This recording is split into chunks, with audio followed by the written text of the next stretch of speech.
Hello fellow fans and happy June, the month where it gets slightly too hot so you stay indoors, or if you're in the southern hemisphere it starts to get slightly too cold so you stay indoors anyway. And what better place to be when you're a fan and you can just indulge and watch TV, watch your shows, play video games. And you don't have to feel too guilty about it. So as many of you probably know, June is also Pride Month. A month where no matter what your sexuality is, what your preferred gender is, how you see yourself, this is a month of love, of celebration, of self-acceptance, and doesn't necessarily mean you have to come out of the closet this month. You do that on your own time, you do that when you're comfortable. But everyone should feel that comfort of feeling like they do belong, they are worthy. And that's a great thing that Pride Month does for so many individuals. So in honor of Pride Month, I wanted to share my story, how fandom actually helped me get more involved with the LGBTQ plus community. And surprising or not, fandom did play a rather important beginning role in how I became an ally, how I became so involved in understanding and learning about all these variances of beautiful people that Pride Month celebrates. To start off, at a young age I was already a fangirl, but unknowns to me, and I watched a shitload of cartoons, TV shows. I spent a good majority of my time, when I could, in front of a TV.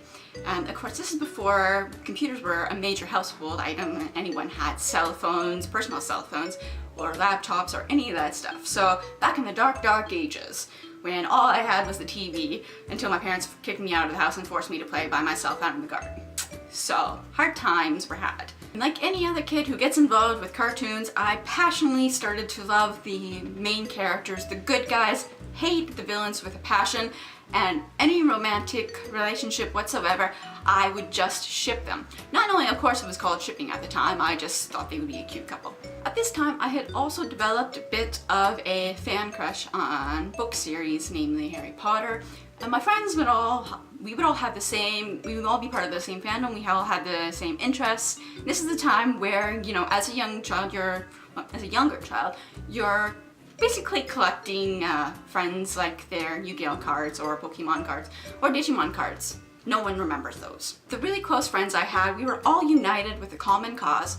We all were fans of typically all the same stuff. This, of course, was my first introduction to the fandom community. It was more of a close-knit community, and we would all share our own theories, especially for book series like Harry Potter, what we think was going to happen next, what ships we shipped, without knowing that they were ships, but what couples we liked, what stories we could come up with, what ideas. It was the beginning. It was amazing because we all got to express our own individual thoughts and likes and dislikes for certain fandoms, for certain everything. Fast forwarding to when my house got a computer and I finally had access to the internet.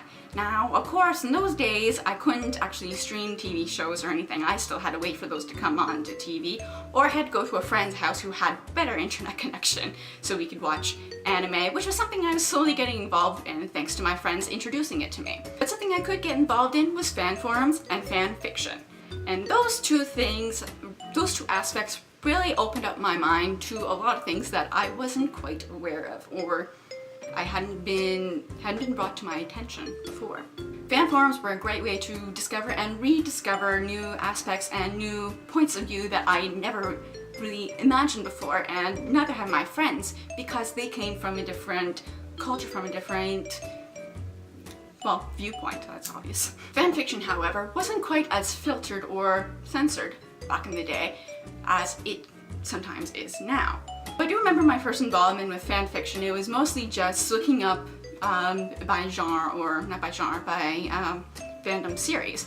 And typically fanfiction.net was the place to go for any kind of stories. My friend had an account, she encouraged me to make my own account, and we would start writing fanfiction together. Here's the thing though, up until this certain point in my life, I was unaware of gay couples.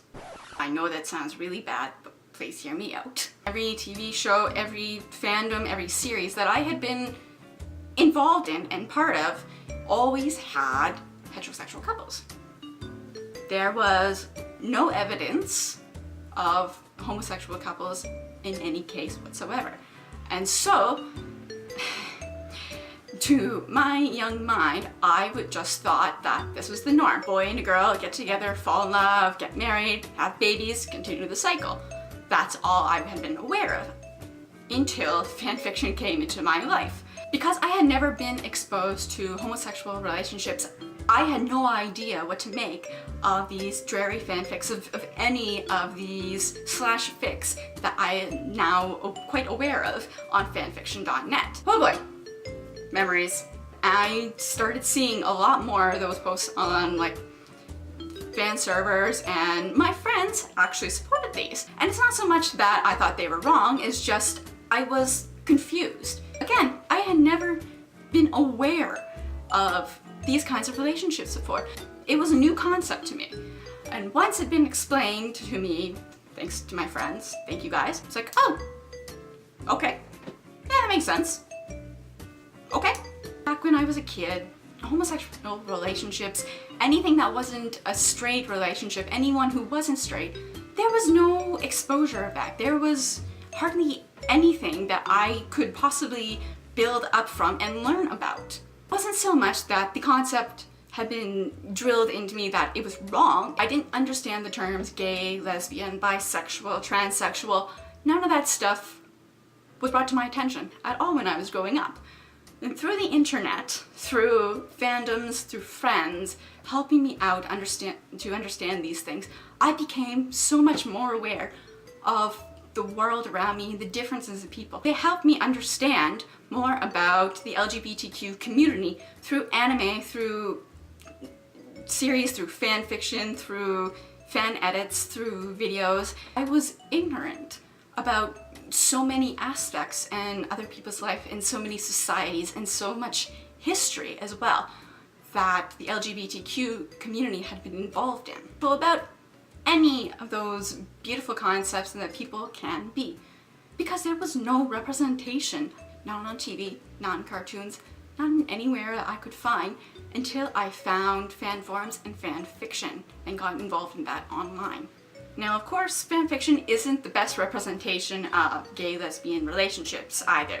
I fully acknowledge that. So it's thanks to fandoms, fan forums, fan fiction, fan art, fan communities, fans in general, for not only exposing me to the variety of sexualities and genders and self-identity that so many people struggle with and struggle to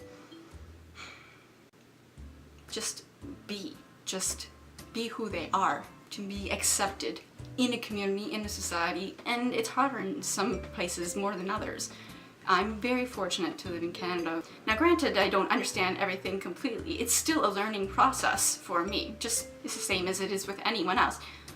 But at least I'm much more aware now. I'm much more aware, I'm much more tolerant. Not to say that I wasn't before, but it's true. I'm a lot more tolerant, a lot more open-minded about so many things and so many people than I was 10 years ago when I was 15 years old. And that's why when I see shows like Steven Universe that is about self-acceptance and understanding different sexualities, different attractions, different understandings of yourself, it blows me away that these are cartoon shows aimed towards kids. It's amazing because they get to learn from a young age, and that's something I never had. That's something a lot of people my age were never exposed to, and it's brilliant. It's a brilliant way to understand your fellow people, the LGBTQ community, and self-acceptance as well.